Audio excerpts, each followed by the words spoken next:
Hey guys, happy what is it? Happy Wednesday. I was about to say happy Thursday. I am excited. Y'all know I'm off my scheduled day.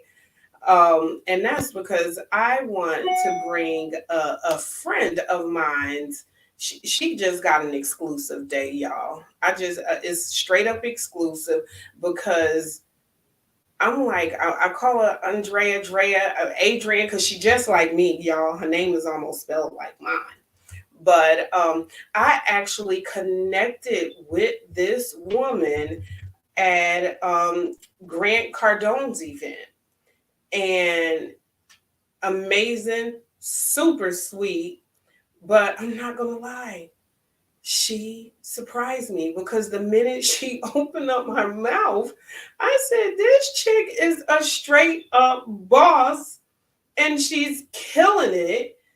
And she made me look at real estate a little bit different, where I wasn't so scared. So I'm like, girl, I gotta bring you on my show because you just gotta show the people, what it's all about. And one thing about me, y'all, I love a boss. And I don't know, I don't think I could say bad, but I'm gonna say bad A.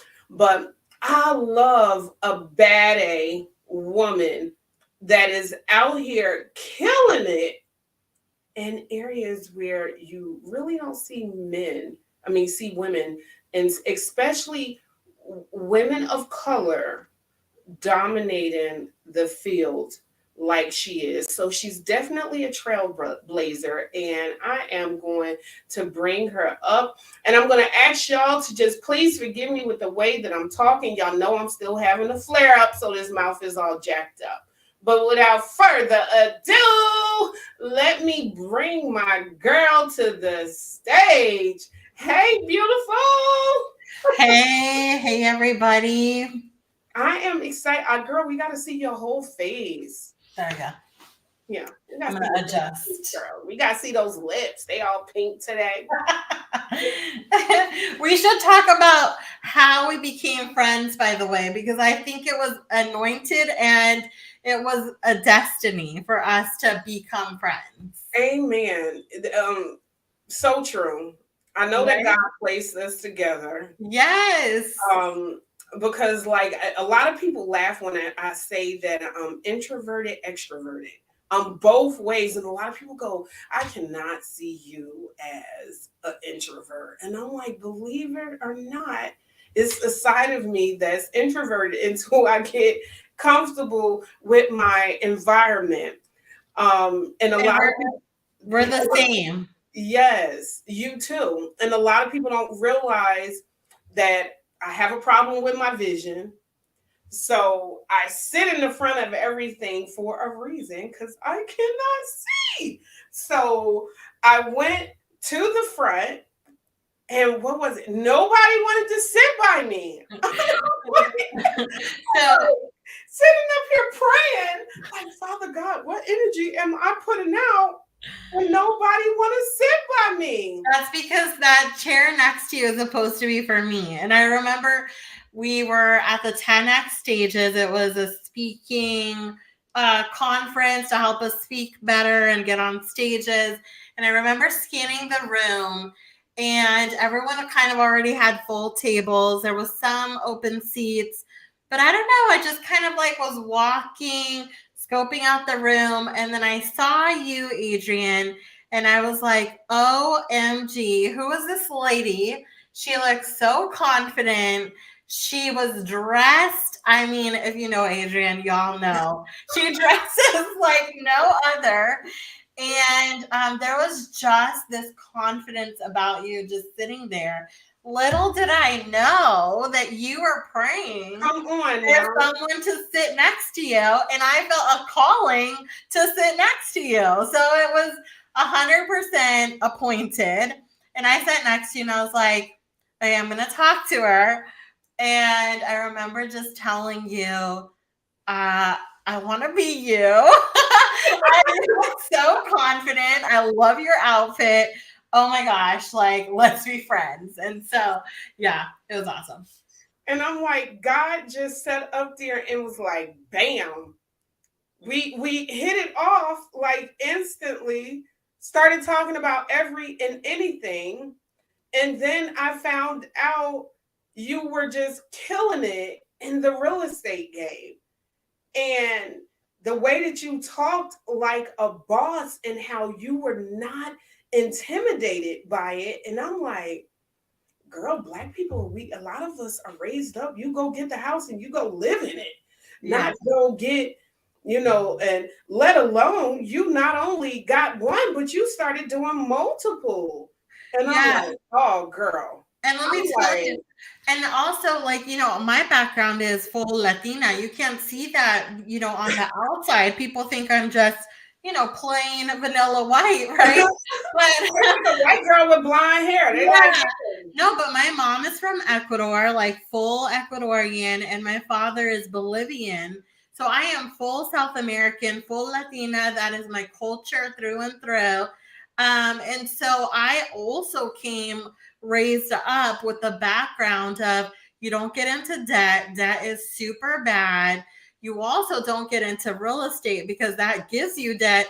And you're going to have these like messy situations that it's going to mess up your life, if you have renters.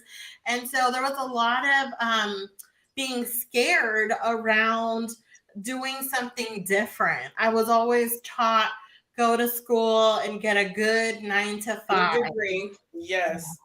That was the American dream. So I am pretty sure, I can't say yes or no because you just never know. But I'm pretty sure you're the first multimillionaire in your family. I am, yes. And I do have cousins that are really, really educated. I have a cousin that is a doctor, has a doctorate. I have cousins that are in real estate, like as an agent and a loan officer. But I am the first one really to kind of push the envelope with real estate investing and taking those risks. So I just want to put it out there. So I give everybody this picture of your background, how your parents, they were both immigrants, right? Yeah. And they said the American dream, you're going to go to college, you're going to pursue college, you're going to get you a nice degree, and you're going to do your 9 to 5. You Exactly. haven't seen the entrepreneur side in your family. So, Never. what was there that said, I want to go and do my own thing? Yeah, so one, I was actually raised by a single mom, so never met my dad. Mm. Dad was like never in the picture.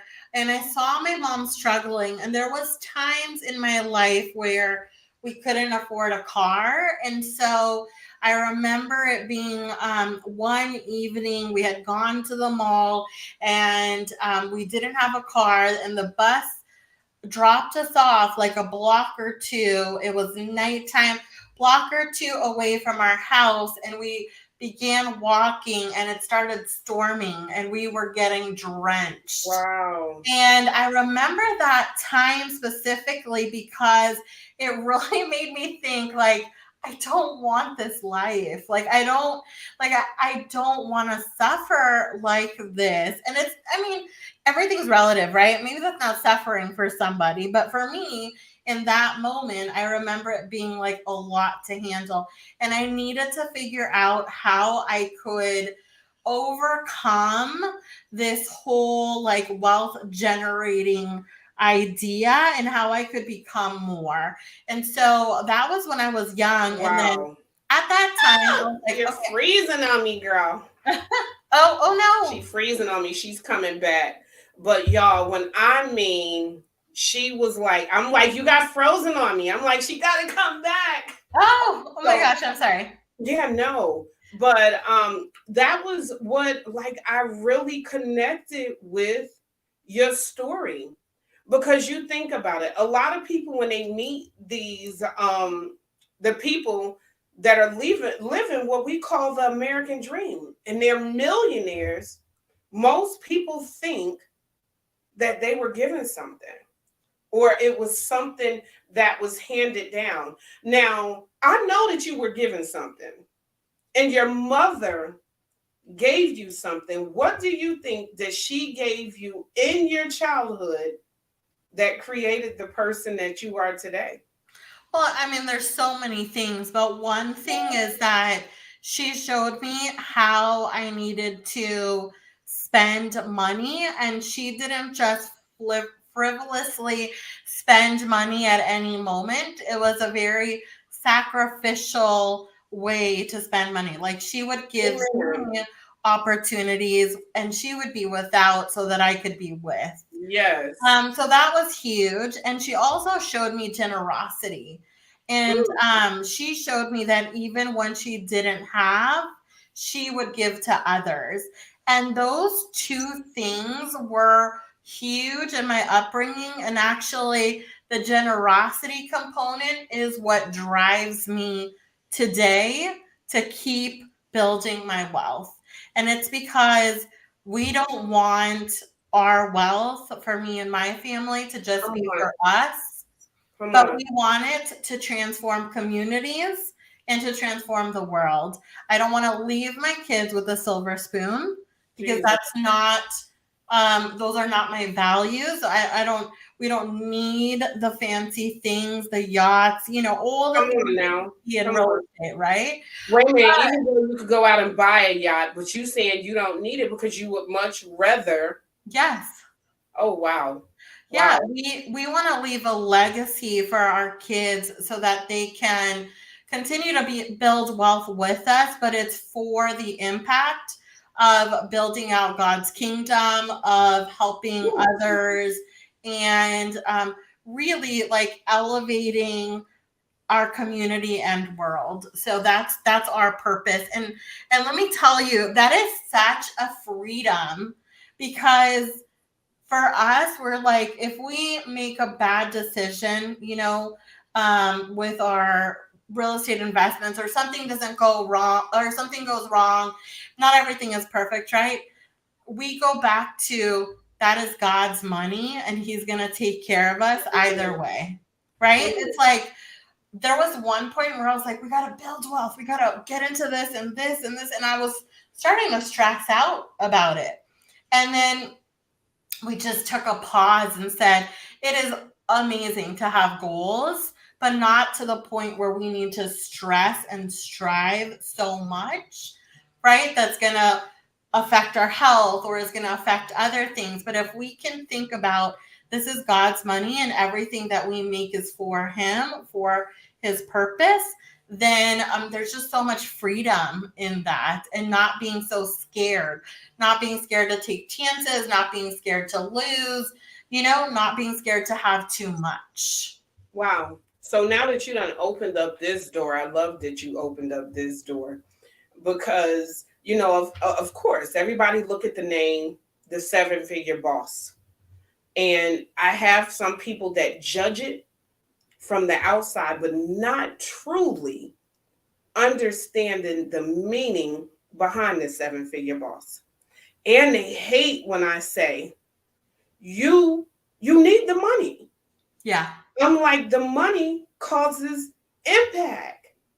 Without it, how are you going to have the impact? So I love the mere fact how you are talking about this money is solely being used as a tool to bless other people.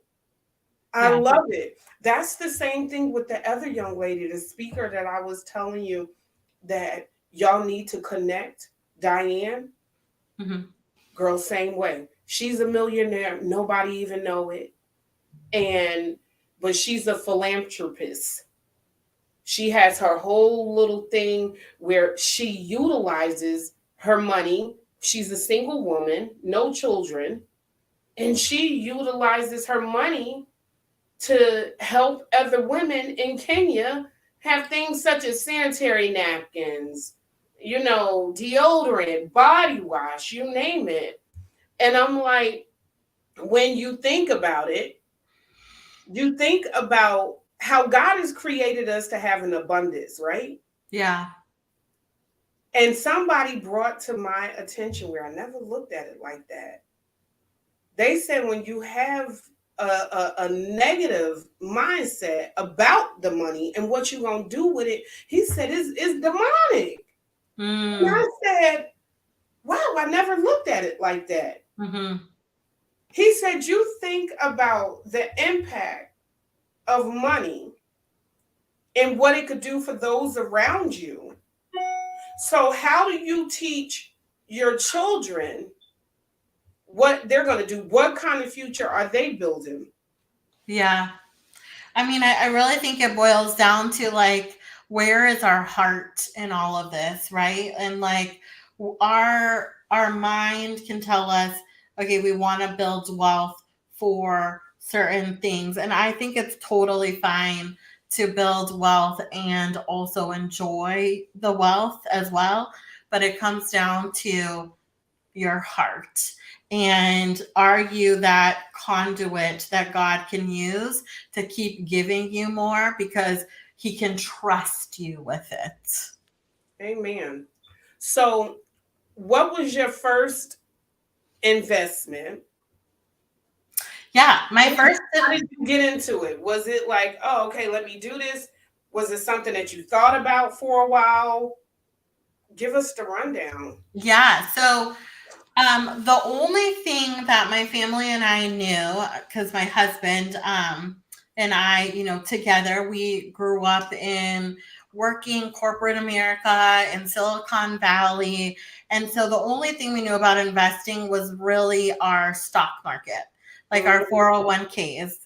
And yes, so that's where we would give our money. And he was more about that than I was. I wasn't even wanting. I'm like, oh, the retirement is so far into the future. Like, why do you give so much to the 401k? It's like very, on top of the 401k.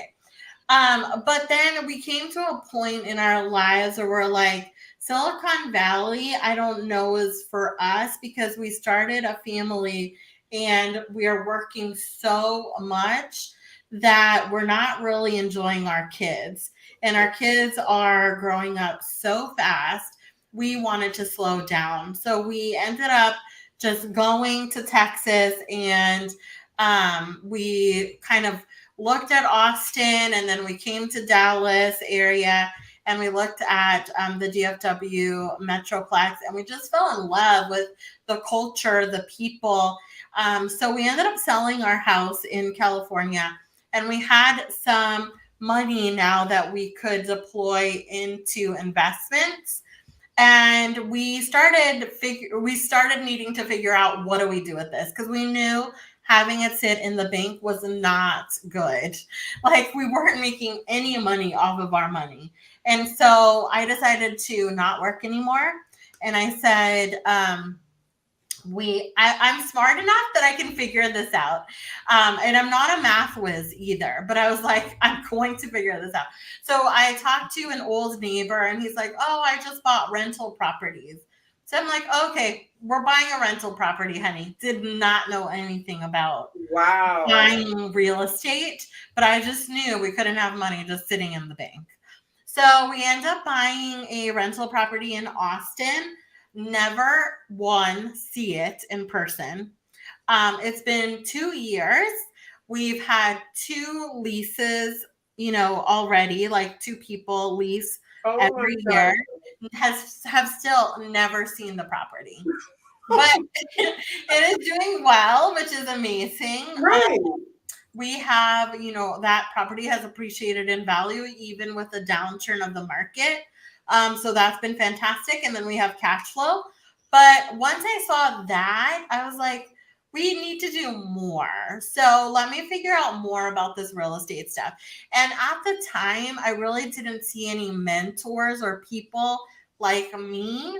I felt like everyone out there, including the Grant Cardones, even though he's awesome and stuff, but they just seemed like a little bit too showy, a little bit too like, I couldn't ever get to that level. You know what I mean? Like they didn't Right. seem familiar, accessible, easy to understand. So it was kind of put off by it. So I said, I'm going to research on my own how to do this. We ended up buying some luxury cabins in Broken Bow, Oklahoma, which is where, you know, people from DFW go. It's a lake. It's super beautiful, super family friendly. We get some luxury cabins there. I do some flipping, just like, you know, HGTV. I started with Waco and I sold some of those. And then we end up getting into commercial real estate because I'm like, we're going too slow. We need to accelerate this. I now see that we could So retire. the commercial real estate Mhm. is where you got like your serious footing, where it was like, okay, where you were getting the fast money. Yeah, So well, explain the difference of the two. yeah, residential is 100% a good investment. I think for me, and what makes me different is that I believe in diversification. So I don't think that you should just put your eggs into commercial real estate, and I don't think you should just do residential. It's Mm. I see it as a diversification. You need a little bit of everything to build out your portfolio so you can sustain the economic downturns that come. So we ended No. up getting into commercial real estate, specifically multifamily. We spent over $100,000 in mentors and masterminds and coaching programs. And I realized that all of that money was spent well to make connections, but I still felt like the education part of it was not exactly what I needed, how I needed it. So I went again and started researching on my own and talking to people and figuring out how do we really build up our wealth and accelerate our wealth. And so I'm not painting this picture that everything was perfect because there's some things that I wish I would have done a little bit differently.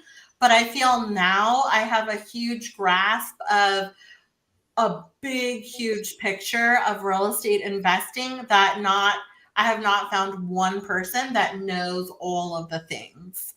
But you know what is so crazy? I said through all of those challenges, that's how you build the experience.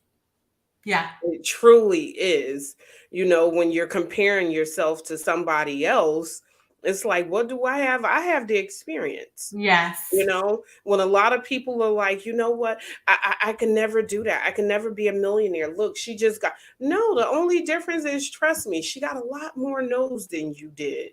Yeah. What would you say probably was your biggest challenge? My biggest challenge was not knowing everything that I know now when I started. There was only like I could only find, I felt, knowledge piece at a time. And I wish that I would have found somebody that would have been like, okay, this is my situation, this is my financial situation, this is, you know, what my goals are. And know that, okay, oh, you could do this with it, you could do that with it, you could do that with it. You see what I'm saying? Like, I Right. didn't know the full picture of what was available to me. I had to learn, like, step by step by step. And there's a lot of, you know, gurus out there that are like, oh, I'm the flipping expert, or I am the multifamily expert, but that's not enough. Like, you really need to be Mm. diversified. So yeah, that's what I wish I would have known. So I like how you talk about being diversified, because when you think about it, everybody right now is talking about, I'm seeing it on, and I'm like, why are they using all the fear tactics? The recession is coming, the recession is coming. So why do you think it's so important to have a very diverse portfolio when it comes down to this? Yeah, exactly. Because I think when that recession hits, there are going to be some assets that are going to pay you for the long term, and there's going to be some that you're going to need for cash flow. I am personally Mm. really invested in multifamily. That's a huge part of our portfolio. That is not paying me cash flow right now, but if we stick with it, I know that it will go back up. Everyone needs housing. Everyone needs apartments. But if I had put all my eggs into that basket alone, then I wouldn't have cash flow to help me on a monthly basis with our bills. But, on the other hand, I have my long term rental, I have my Airbnbs. My Airbnbs also needed a pivot of a strategy because those are good cash flow, but they were based off of people spending a lot more on Airbnbs last year. And now I've had to reduce the price so I could get more people in the door. Wow. So Wow. there's just a lot, and Airbnb is like the sexy thing. Like everyone wants an Airbnb. Right. That is so true. Everybody wants to learn about Airbnb. And I feel like I can't just teach Airbnb, even though I know how to do it super, super well.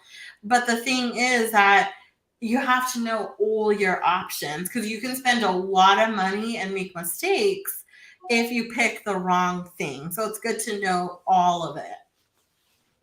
Also, too, what would you say was probably one of your my husband's so amazing. I'm like messaging him. I need something from my mouth. Mhm. Thank you. But so what would you probably say was one of your sweetest things that you've done, but was also the most challenging? In terms of real estate, yeah, I mean, I think at one point there was a year where we spent a lot of money on ourselves getting educated, and we ended up taking 3 or 4 trips, business trips, with a networking community, a mastermind. And those were really good times of building relationship with others in the real estate world. So it was awesome to get to know people that had amazing goals like we, do. But at the same time, what was really hard was sacrificing that time with our kids. Mm, So there, I think when you talk about pay to play, right? We pay, we get these exposures, these experiences. And I think that is so positive and is so needed to establish yourself in your career and build yourself up with your goals. There's also, the other side of it, which comes with sacrifice. And I yes, they think do. there always is going to be some type of sacrifice that you need to make. This make money quick, get your dollar fast, get rich quick. I don't think it works. But I don't know. That's just me. I think you really have to put in the labor and the passion, and that's when you get good results. Yeah, so this is leading to my next question because most people ask me about this all the time. They ask me about balance with my work and my family. How do you feel about, is there any balance? Yeah. I think that that is the part that I need to work on because I am 100% real. I am not going to Come on paint, now. a picture that everything is perfect. I do believe that the goal is that we retire in 5 years or less. That will get us to a point where we can be more devoted to our family and to our kids. But in the interim, to get to that point, there is a lot of imbalance, right? There's a lot of dedication to our work. There's a lot of dedication to working late at night and even sleeping. Sometimes we don't get enough, but it's with the goal that we want to sustain for that future. And then also, we do turn off our phones and computers on certain days where we just dedicate that time to our family and kids. Girl, I just started doing it. I just started doing that Yeah. part because I was like, oh my God. I'm like, now my son is 14. And um, I'm like, really, honestly, it's no such thing as balance. No. Somebody's getting cheated on.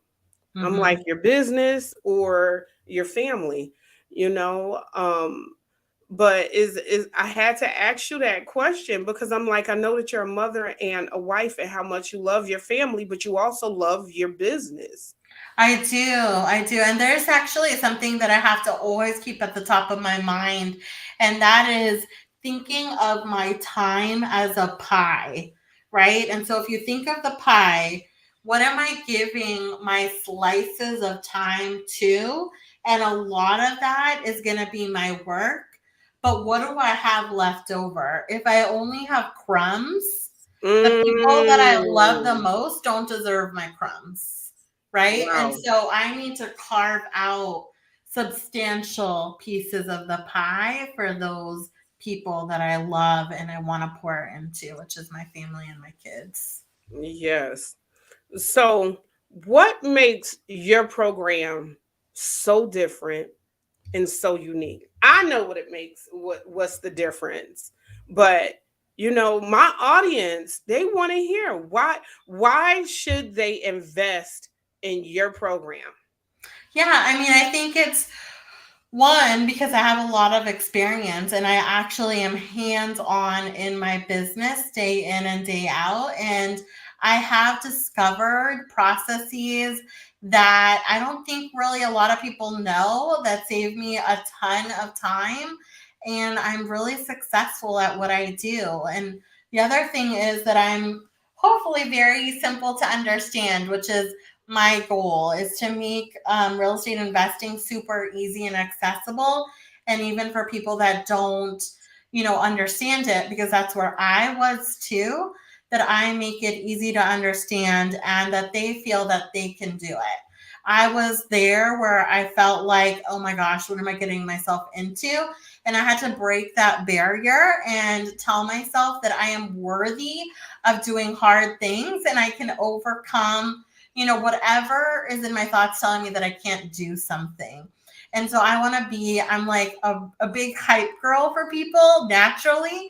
And so I think, the people that come into my program, they are going to feel supported and cared for and loved and know that I'm like 100% real and I tell it like it is in a super kind way. And I make things super simple to understand.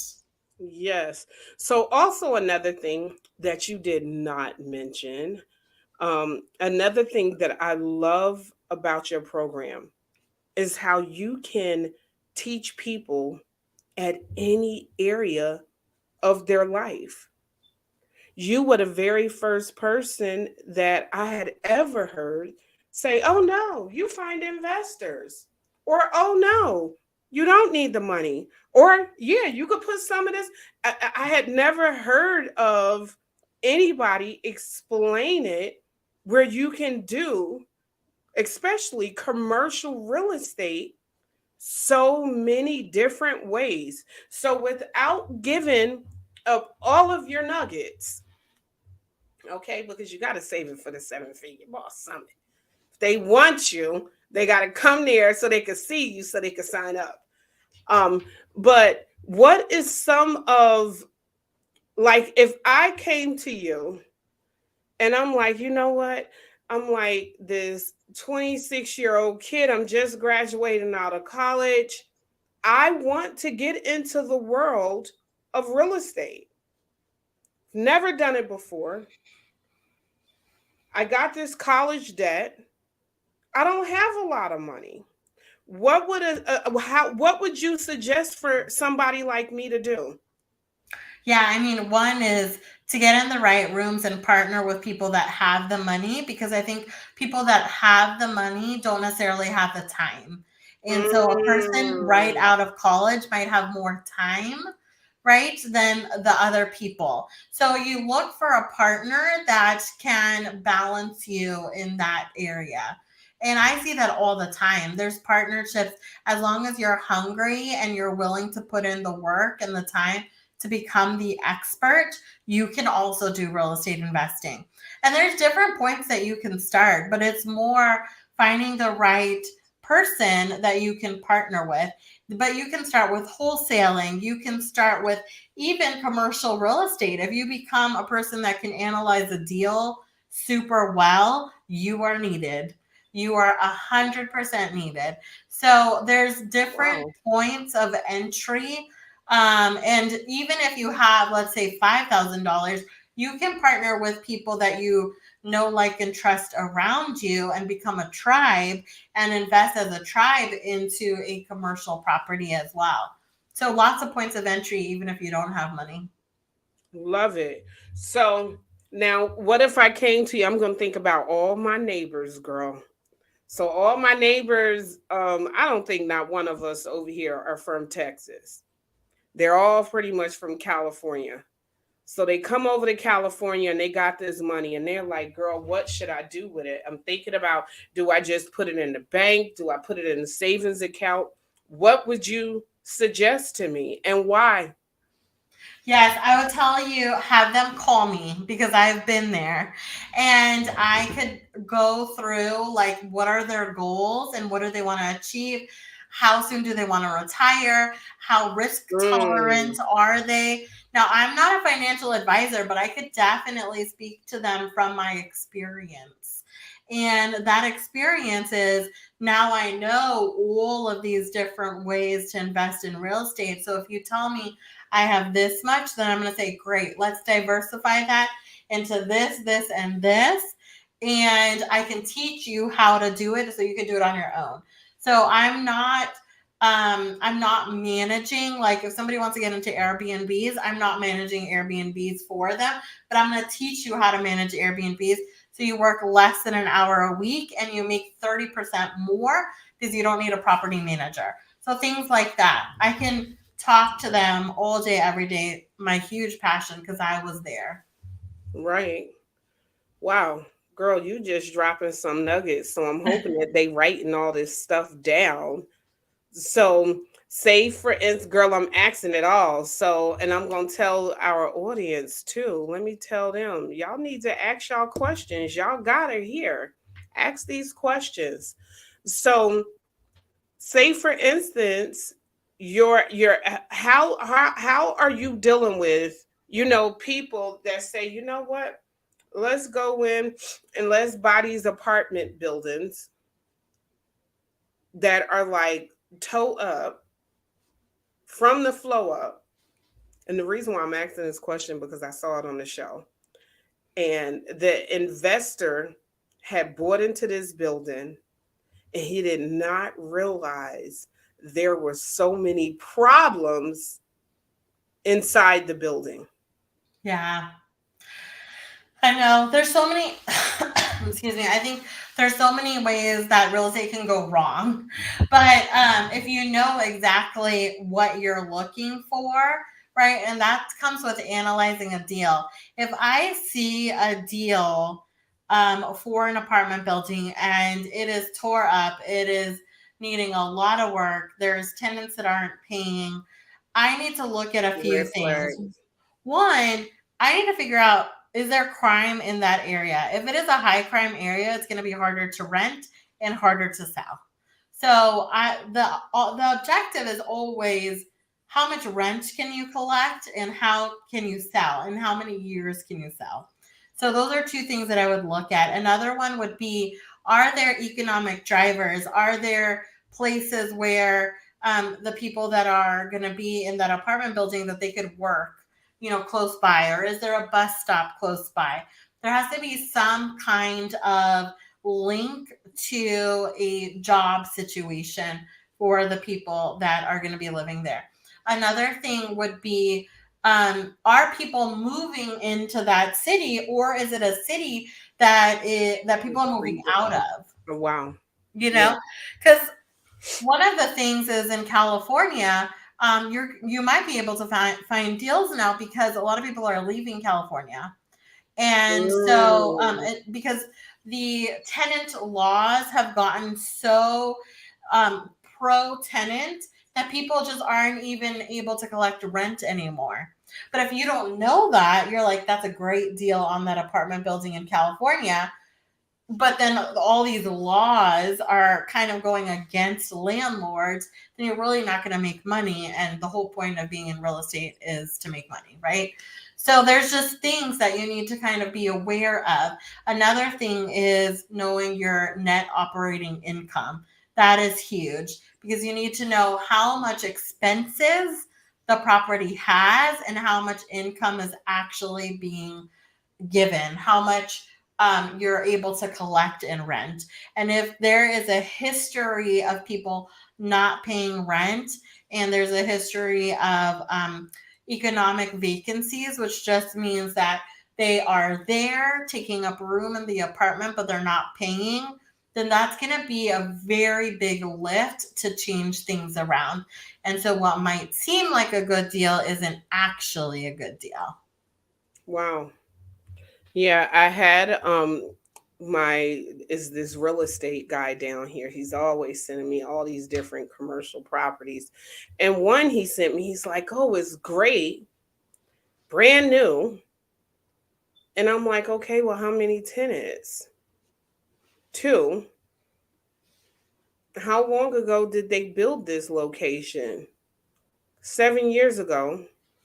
How many spots are in there? 12. And it's only two tenants?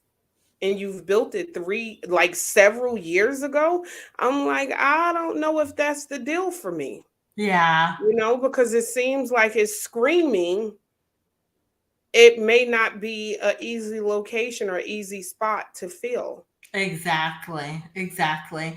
And sometimes there's apartment buildings, usually the ones that we go for are 100 plus units. But there's been, there's debt that we leverage for those apartment buildings, and insurance has skyrocketed. So that's why we're in the deals that we are, cash flow isn't being paid out right now. So there's all these intricacies to be aware of when you're getting into these multifamily buildings. But I did tell you about this deal that we're doing now, Mhm. which is a triple N deal, which is a commercial property. It's actually a child care center. And I don't know about you're in San Antonio, right?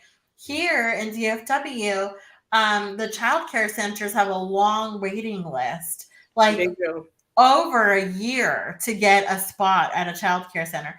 So we're buying land and brand new construction, and we have placed a lease with this company that has over 450 locations nationwide, and they have leased it for 20 years. They have agreed to rent bumps of 10% every few years.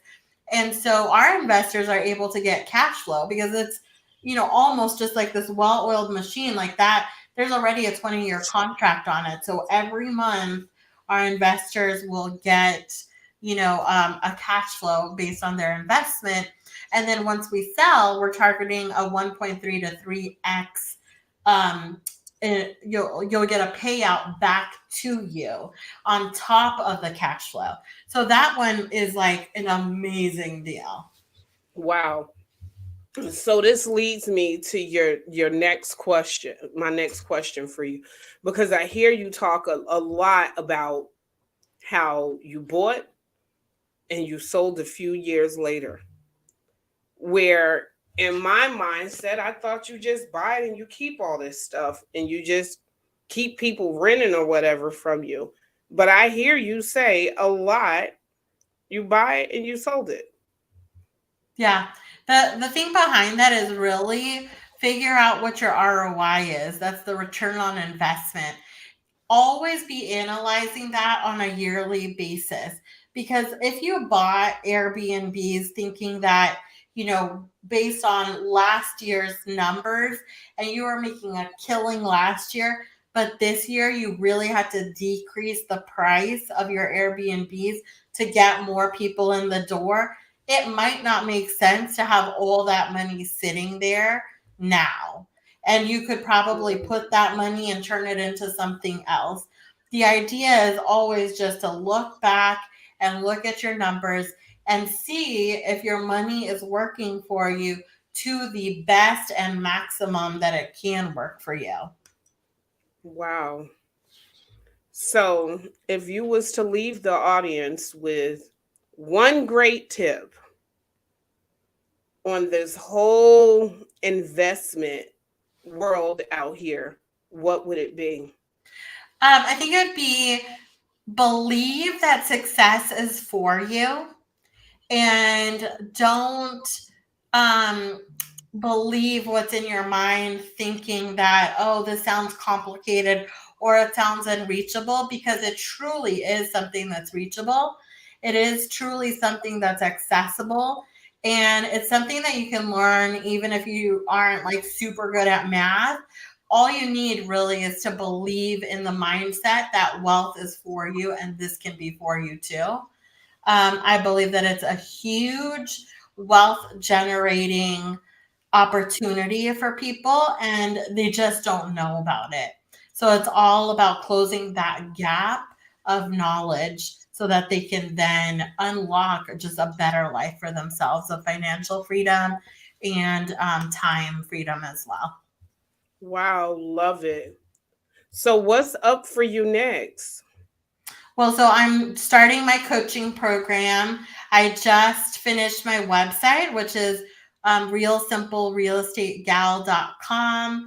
I'm going to have my first course. I'm going to have my group coaching program, and we'll also offer very, very limited one on ones. But I'm super excited about that. I feel like it's going to be an opportunity for me to give back and bless others, and it's really just a love of my heart for other people to achieve what I've achieved, and it is definitely possible. Wow, girl, I love it.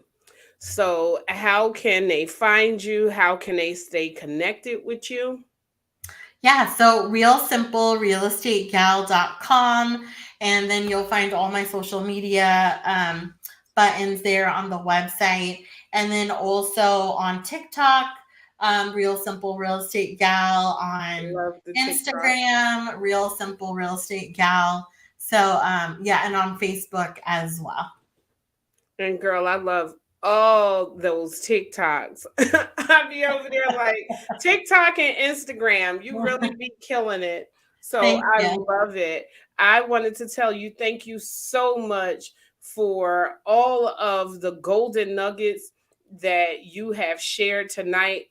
I look forward to sharing the stage with you at the Seven Figure Boss Summit, where you'll be teaching people how to build a legacy of wealth, and not because it was given to you, but it was because it was something that you built. So I am excited. Oh, I am And so excited to see you again in person. I And I look forward know, to connecting you, giving you a big hug, meeting your husband and your right? family. Yeah, I'm so looking forward to it. And thank you for the opportunity. Oh, you're welcome, beautiful. All right, girl. Will you go out and, like I always say, make $1 million choices and keep on changing the world? Thank you. Bye. Bye. Guys, I am so excited for you guys to connect with her. Make sure you connect with her. Like she said, real simple, real estate gal. So make sure that y'all are following her on every single social media platform. We got a lot coming for y'all with the Seven Figure Boss Summit. So if you have not done so already, get in the room. If you cannot make that trip down to Houston, sign up for free virtually and learn some things from everybody. The Seven Figure Boss Summit is designed for you to not stay where you are at today, and for you to be able to get out of park and guess what? Get into drive. So, this was another episode of the Seven Figure Boss podcast. Make sure that you guys are following us. We are streaming on every single platform. the 7-Figure Boss podcast. Always go out and make $1 million choices. Have a blessed day.